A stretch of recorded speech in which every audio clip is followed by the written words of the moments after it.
जी हाँ, बता दें इन दिनों आदमखोर भेड़ियों ने प्रदेश के कुछ जिलों में आतंक मचा रखा है। वो आए दिन बच्चों को अपना शिकार बना रहे भेड़िए का आतंक जारी है। वहीं बहराइच में एक बार फिर आदमखोर भेड़िए ने मासूम पर हमला कर दिया है। आदमखोर भेड़िए ने हमला कर बच्चे को घायल कर दिया।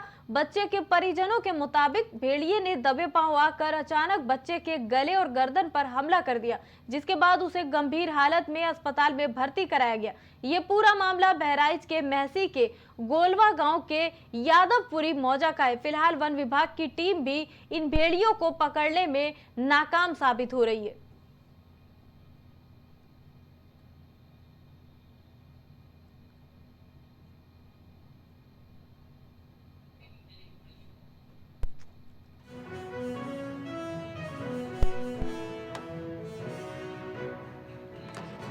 बता दें महसी में भेड़िया जिलाधिकारी मोनिका रानी के निर्देश पर बने हैं आश्रय स्थलों में प्रकाश, पेयजल, पंखा, बेड के बंदोबस्त कराए गए हैं। महसी में भेड़िया प्रभावित क्षेत्रों के लिए आश्रय का इंतजाम किया गया है। बता दें जिलाधिकारी मोनिका रानी के निर्देश पर बनाए गए हैं आश्रय। 112 मुख्यालय में एक पहल कार्यक्रम का आयोजन हुआ। लखनऊ से इस वक्त की बड़ी खबर। पहल कीजिए, 112 कॉल कीजिए कार्यक्रम का आयोजन हुआ। स्कूली बच्चों को जागरूक करने के आयोजित हुआ कार्यक्रम में शहर के 9 स्कूलों के बच्चों ने लिया हिस्सा। वृंदावन के भागवत आचार्य अनिरुद्धाचार्य के खिलाफ परम अज्ञान आश्रम पटलोनी के महंत प्रवेश आनंदपुरी के नेतृत्व में जिलाधिकारी को एक शिकायती पत्र दिया गया, जिसमें उन्होंने कहा कि अनिरुद्ध आचार्य के द्वारा प्रवचन के दौरान भगवान शिव को गाली दी गई है।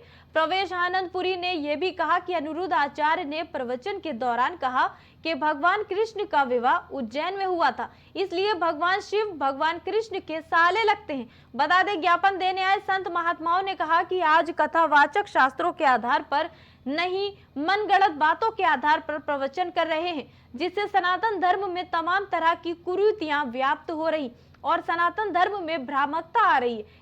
ऐसे भागवत आचार्य के प्रवचनों पर रोक लगाई जाए जिन्हें शास्त्रों का पूरा ज्ञान नहीं है। कथावाचक अनिरुद्धाचार्य जो मशहूर हैं, देश में ही नहीं विदेशों में भी मशहूर हैं, बहुत लोग आते हैं, हजारों की संख्या में उनकी कथा सुनने आते हैं। उन्होंने ये बात कही है कि भगवान कृष्ण के साले हैं भगवान शिव।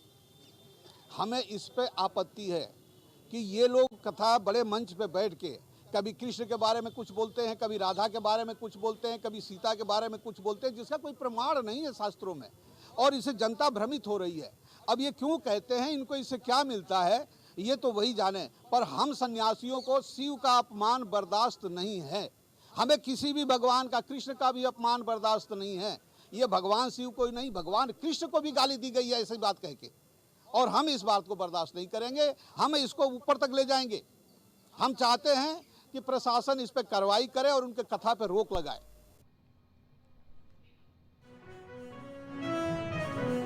अखिलेश के सवाल पर राकेश त्रिपाठी का पलटवार। लखनऊ से इस वक्त की बड़ी खबर। भाजपा प्रवक्ता राकेश त्रिपाठी ने किया है पलटवार।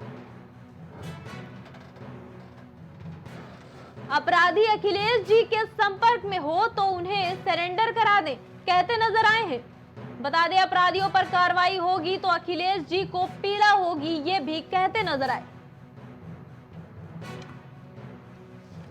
अपराधी अंजाम भुगतेंगे और लूट का माल भी वापस होगा। अखिलेश के सवाल पर राकेश त्रिपाठी का बड़ा पलटवार। अखिलेश यादव जी हर प्रकार के प्रयत्न कर रहे हैं कि कैसे बदमाश अपराधी मंगेश यादव का बचाव किया जा सके। अब वो लूट के माल पर सवाल उठा रहे हैं। अरे भाई, अभी अपराधी सारे गिरफ्तार नहीं हुए हैं, कुछ अपराधी अभी बाकी हैं। वो अपराधी भी आपके अगर संपर्क में हो अखिलेश जी, तो उन्हें बता दीजिए सरेंडर कर दें, लूट का माल वापस कर दें, वरना कहीं मुठभेड़ हो जाएगी तो फिर आप छाती पीटने लगेंगे, आंसू बहाने लगेंगे। अपराधियों पर कार्रवाई होगी तो आपको दर्द होने लगेगा, फिर आप पुलिसकर्मियों की चप्पल देखने लगेंगे कि पुलिसकर्मी चप्पल पहन के कैसे भागे थे। अरे ये अपराधी है, अपराधियों की जाति मत देखिए। उत्तर प्रदेश की सरकार बहुत कठोरता से कार्रवाई कर रही है और यूपी पुलिस इस पूरे मामले का खुलासा करेगी। हर अपराधी जेल की सलाखों के पीछे होगा और सारा लूट का माल बरामद होगा। लकड़ी माफियाओं पर पुलिस का एक्शन, उधम सिंह नगर से इस वक्त की बड़ी खबर। वन कर्मियों और लकड़ी माफियाओं के बीच में मुठभेड़ हुई। मुठभेड़ में रेंजर समेत 4 घायल माफिया हुए।